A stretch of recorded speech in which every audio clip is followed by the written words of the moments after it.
You know, they say people that grew up in the Great Depression have a hard time getting rid of anything. If you grew up around here in the Great Depression, you don't get rid of dirt. That's just, my mama, my mama would dust the house and take the dust rag and shake it out in the flower bed. Recycle it.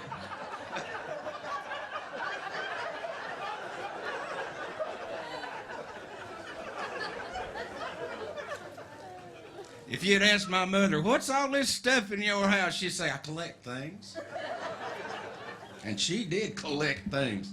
She had the largest collection of Wonder Bread bags in the Southeast.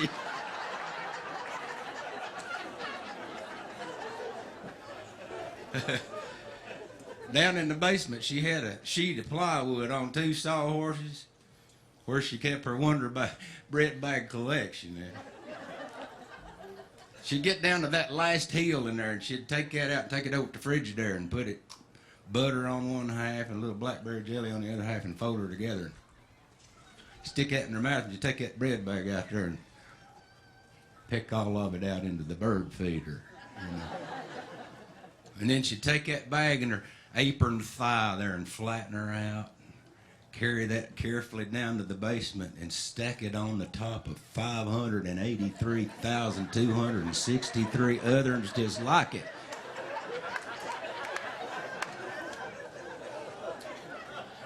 Neat stacks, just covered that 4x8 sheet of plywood, and the thing that held down each stack was an empty parquet container full of them little plastic things that hold a bread bag together.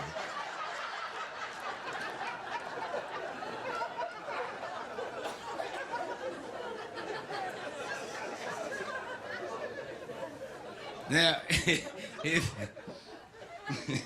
you know, when my mom passed away, we went to take all her stuff out of her house and try to decide what to do with all of it, you know. Now, usually something happens like that, you go to somebody's house, you know, some relative that's passed away, and you got, you know, brothers and sisters there. You just say, well, you take Mom's room and I'll take the dining room. You know, one weekend you'll have everything ready for whatever anybody wants and what's going to Goodwill and what's going to get burned in the backyard, you know. There's 4 boys in my family. My 3 brothers and our 4 wives cleaned out my mother's house for 17 weekends in a row.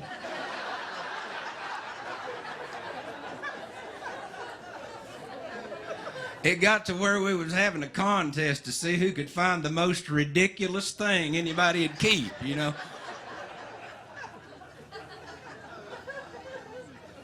And whoever won, the rest of us had to buy them lunch at Shoney's down there at exit 44, you know.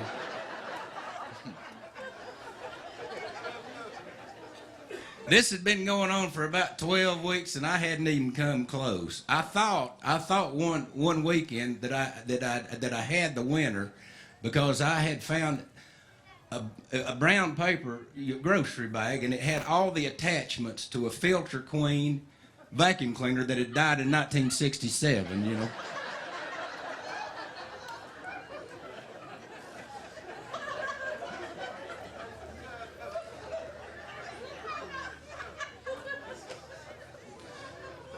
But my brother, that same weekend, found a hubcap from a Kaiser car full of buttons.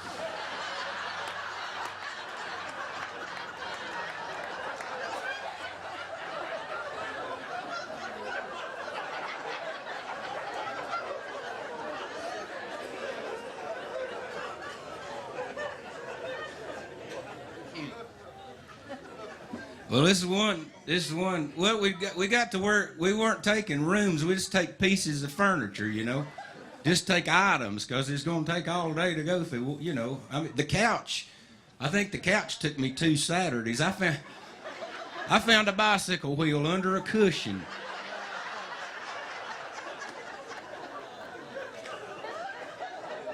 I thought that ought to win right there, a bicycle wheel, but my brother found the rest of the bicycle, so it didn't count, you know. It was in the top of my mother's closet.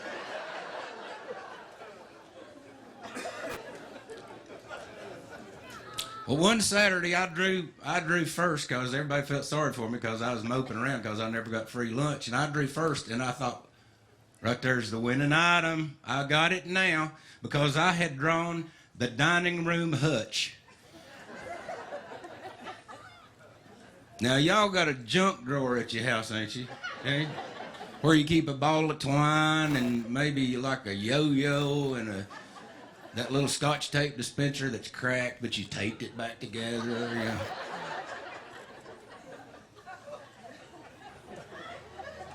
And no junk drawer is complete without one of them little pointed things that come with nutcrackers.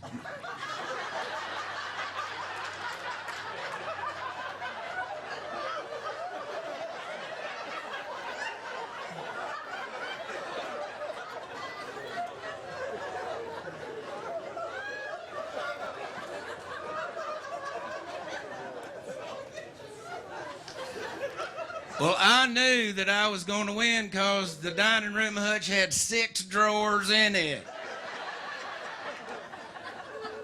And every drawer in my mother's house was a junk drawer. So I couldn't wait. I got in there in the dining room, and everybody had gone to their prospective place, their respective, they're gone to where they'd drawn. And I got that first drawer on the left there top, and I got hold of the drawer pull, and I went.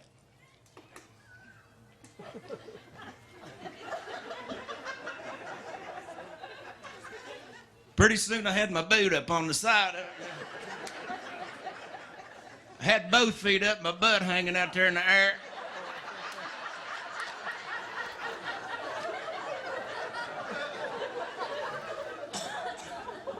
My brother John walked by and said, "Learning to water ski?"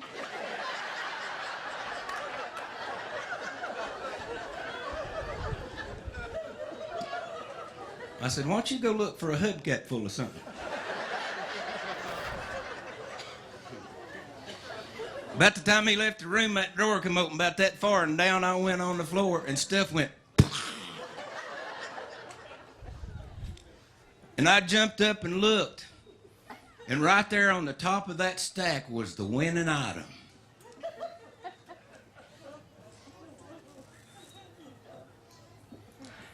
Half a toothpick.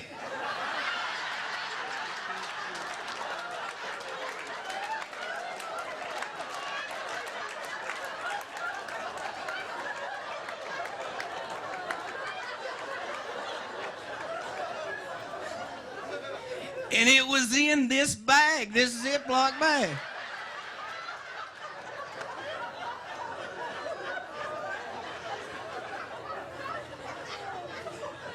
And I started going over the Shoney's menu in my mind. I was going half a pound of ground round, double order of onion rings, strawberry pie. And I was in this little trance when my sister-in-law, Tamara, come walking down the steps, and she looked over at me and she said, "What's wrong with you?" I said, "Nothing wrong with me, honey." Said, "Because I got the winning item." She said, "What you got?" I said, "You ain't gonna believe it." She said, "What is it?" I said, "Half a toothpick." She said, "I ain't gonna win."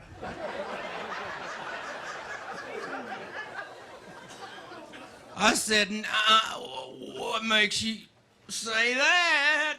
She said, "'Cause I got the medicine cabinet.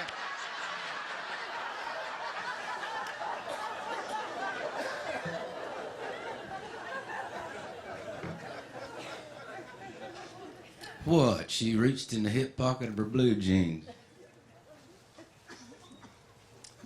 Bottom half of a thermometer tube.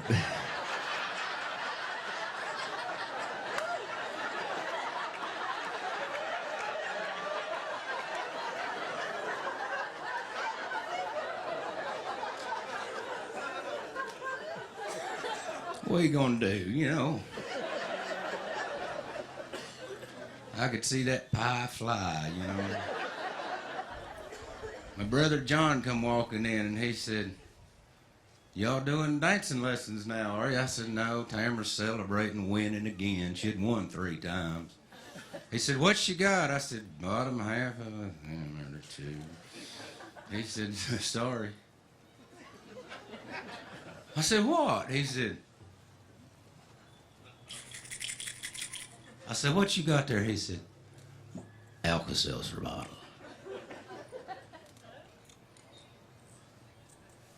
Full of broken sewing machine needles.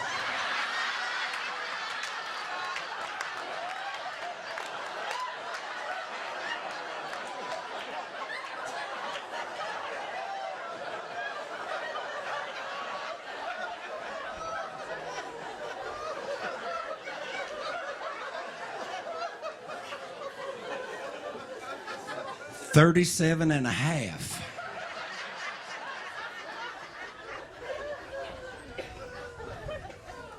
And 2 BBs.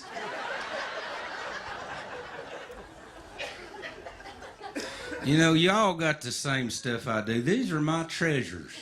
These are my treasures right here. And the reason that these are my treasures is because I know the story behind them. Y'all got the same stuff at home that you would not sell for any amount of money. You know, things like this. That's my mama when I look at that. When I rattle that, I see my mama down there making an apron, you know, for Christmas, you know, for her sister. Now, y'all got the same kind of stuff, and you want it to mean something to the people that you leave it to, don't you? Well, when you leave that to them people, you give them the story with it, or it'll just wind up on the tailgate of somebody's Edsel.